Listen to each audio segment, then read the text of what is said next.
kind of cool to interact. And, like once I start getting like a big wide like viewers, then I can just, anything that gets donated to me, I give it to charity. So, that's just me of kind of giving back. Right. And I think once I get bigger, then it's something that it's easy to give back and make money for charity. And I think that's just my favorite part, is just connecting with fans that way and talking with people. Yeah, that's what I was going to say. It's probably a good way just to interact with the fans and kind of create a relationship there, rather than, like you said, through Twitter, where a lot of the comments are negative. At least, everybody who's coming out, most of them would be coming out to a Twitch stream are usually there to support you and just kind of have a good time playing, and watching you play the video games, and of course Fortnite and NHL and everything that you have on there. Oh yeah, exactly. And I think that's the difference nowadays is, people just hide behind the keyboard, right? No one knows who you are, and you can say pretty much whatever you want, right? I think, but Twitch is different. I got a good following of people that come in, and it's nice to just sit there and hang out and just play video games and talk to people. And I get people from all over, the country and all over Canada, and and people in Europe sometimes watch, and it's just kind of cool to talk to people and get to know people. So it's just my way of connecting with fans and just having a good time. Yeah, and from what we see right now, I saw your tweet before. You say that you stream Fortnite primarily. You do NHL a bit too. Are you thinking of doing anything more on there? Do you stream that often, or is this kind of just like an every now and then thing when you have some time on your hands? Yeah, I don't know. I don't stream a lot. I kind of just, when I'll play, sometimes I'll be like, oh, well, maybe I'll just stream right now just because I'm bored. But I play pretty much everything. It just depends what I feel like. I play. I have Halo 5. I play that sometimes. I played Halo 3 the other day. I don't know why, but I did.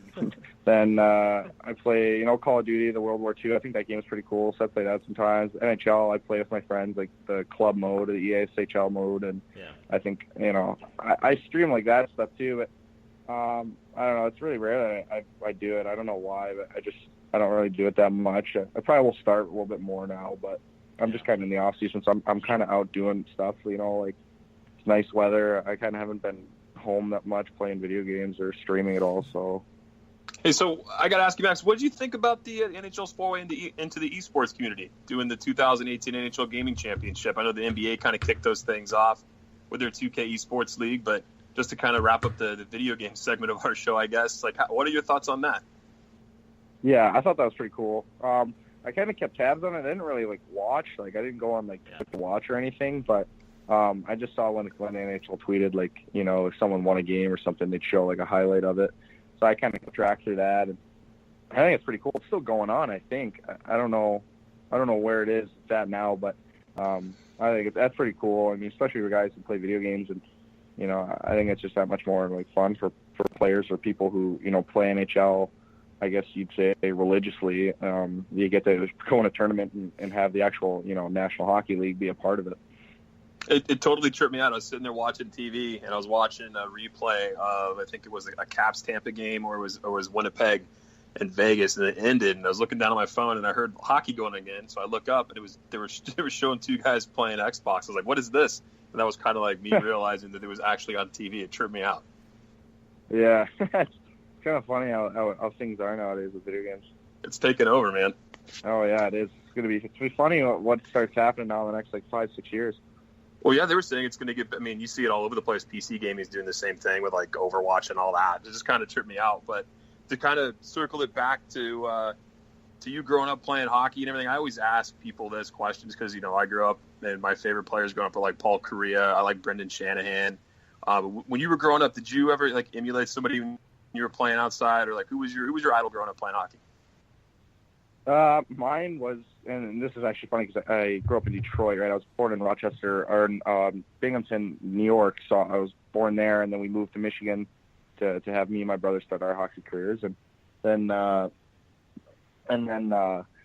once I started playing, I wore number 19 for Joe Sakic, and that was my favorite player. So people have thought that I was a big Steve Yzerman fan. And, of course. That was a problem.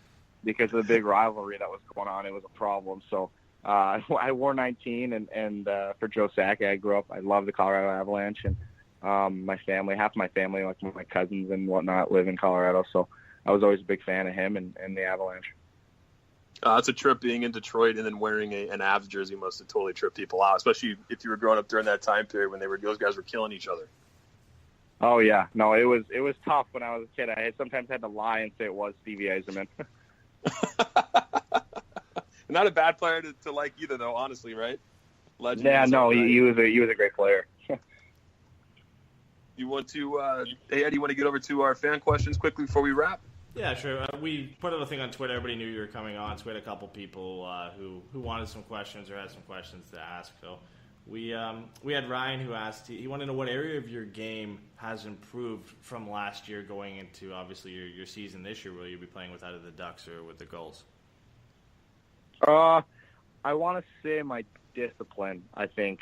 And I think my game was pretty well-rounded. I mean, my shot's good, hands are good. Everything can improve, right? But discipline was something I kind of wanted to just whatever. Like this past season, I just wanted to shut my mouth and play hockey, and I think that's kind of what I did. And then playoffs is a little different because you get more wound up in playoffs, right? And but I think this year I kind of just played hockey and kept my eyes straight and just played hockey, right? And I think that's just what I did, and I'm proud of myself for that. Give myself a pat on the back, I guess you'd say, but that's something I really, I think, improved, and I know that the big club kind of wanted me to just focus on just playing hockey and playing the right way. Yeah, and I think you could. I mean, PIMs aren't an exact transfer of discipline, but you could see that this year. I mean, your PIMs were down, and like you said, it really wasn't necessarily the points not getting on the board. It was just the luck. I mean, you ended up finishing with London with 3 assists, and I mean, that's just, like you said, that's unlucky. I mean, you're getting the passes to some guys, and they're just not hitting the back of the net. So it was hysterical. It was hysterical. It was funny actually at the point because I mean the year before I started off the season great. I mean I was scoring the same exact. Like I think I had about 18 goals at the same point of the season that I did this season, maybe even more this year. But I didn't. I was getting assists last year. That's the thing. And this year when I was playing, it was so funny because there was this one game. I gave Sam Militek. I gave him 2 breakaways. And then I gave him a shot, right in the slot. It was a saucer pass to the slot. It might have been against Hamilton, actually. And he rang it off the post and missed the 2 breakaways. And then someone else, I think it was Robbie Thomas, gave him a pass, and he sniped, an absolute great shot. And we were just on the bench. And I was just like, are you serious, man?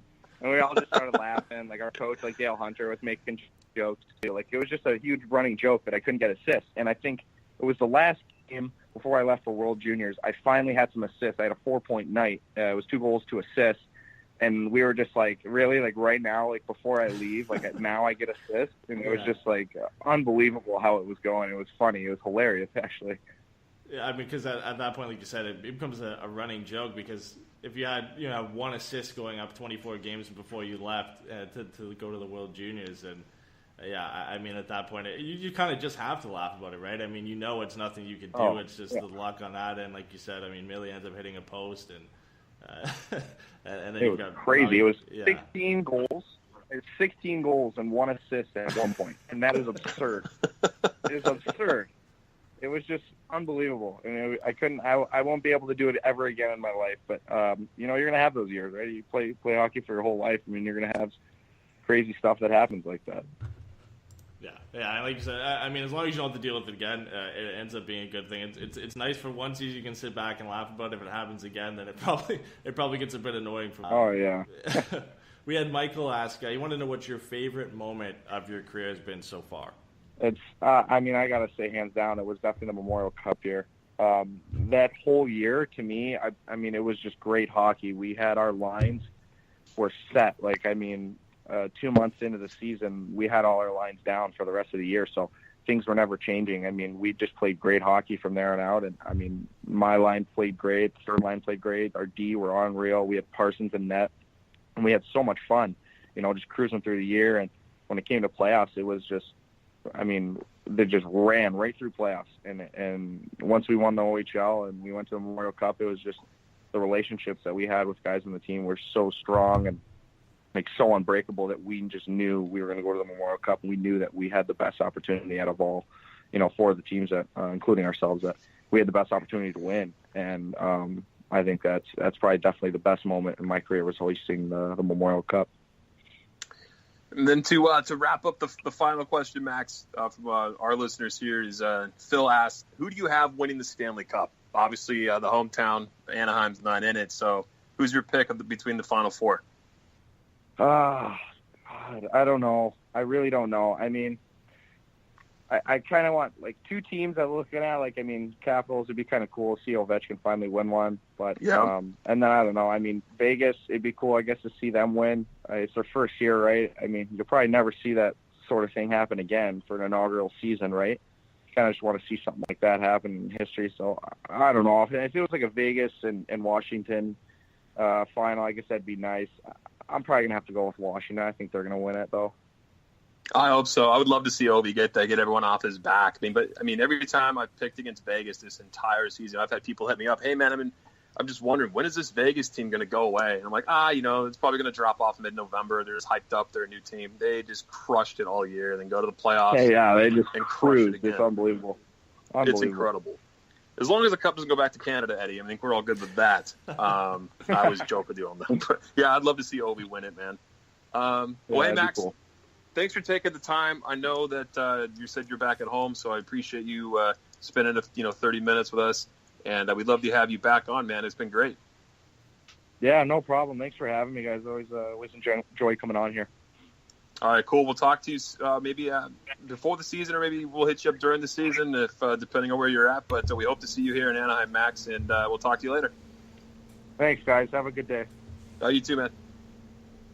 All right, so that was our interview with Max Jones. It was a really fun one, honestly. I mean, he's a great guy anyway, really easy to talk to. But it was fun getting to talk to him again because, like we said at the beginning, I hadn't talked to him since we interviewed him on Ducks and Pucks right after he got drafted, and a bunch has happened through then, like Will Jr.'s getting traded, and I mean, a good season with London. I mean, getting the debut with the goals. So much has happened since then. So it was great catching up and perfect timing for the Prospect Show.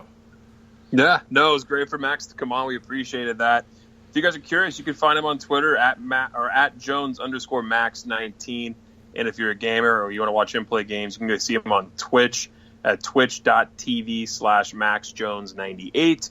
So, yeah, man, that was fun. It was cool to kind of talk a little bit of stuff besides hockey. You could tell that he likes talking about that kind of thing. So, especially the video games. And I don't know. It's just a good overall time talking with Max. Yeah, that whole video game addiction thing was perfect timing too. I mean, that like the night before we have the interview set up, he's getting flamed on Twitter about having a possible video game addiction because of the Jeff Merrick tweet on what he said on the 31 Thoughts podcast. I thought that was funny. I mean, it worked out perfectly. It was a good conversation. Obviously, now he's proven it wasn't him, so it's not him. So if you were worrying about it being him and him not making the jump up to the NHL, that's not the case. I'm sure we'll see him at some point next year, whether it's with San Diego or with Anaheim. Oh yeah, man. So all the best to him. Hopefully he makes the team. But like you said, if not, we can always go down the road here, or we being us, California, down the road. Not you, Eddie. Apologize, man. I hate to throw that in your face. Come on, man. So go on down and see all the Ducks prospects down in San Diego. So let's shift gears here before we wrap. Just real quick, I want to talk about what's going on in the NHL right now. There's 4 teams left. We're in the conference finals for each. You got Tampa Bay and the Washington Capitals, and you've got the Vegas Golden frickin' Knights, who are unstoppable, it seems like, against the Winnipeg Jets. They're up in that series 2-1. They're up in the game 4 right now in Vegas, 1-0, thanks to Wild Bill and Marchessault. And honestly, Conn Smythe nominee, in my opinion, who should be running first overall right now for that vote, would be Marc-Andre Fleury. What the hell is going on in Vegas, Eddie? Yeah, I mean, I honestly don't know. I thought, I didn't think Winnipeg would roll over them, but I had Winnipeg as favorites to win the Cup. I thought they were just going to be too much. They're a deeper team. They've got more top-end star talent. Maybe the only place where Vegas is beating them so far is in net with Marc-Andre Fleury. But, I mean, that's proven to be enough. I mean, he won them Game 3 with the saves that he made on Mark Scheifele. And he was just excellent that entire game. He's been excellent all playoffs. And I don't know, man. I mean, if they win tonight, it's pretty much over. I mean, I don't see that team losing 3 straight games, and 2 of them, I believe, would be in. Or no, they started in Winnipeg, did they not? Yep. So 2 of them would be in Winnipeg, but still, I don't see them losing 3 straight. So if Winnipeg loses tonight, I mean, you can pretty much book Vegas in the Stanley Cup final, which is just insane. I mean, even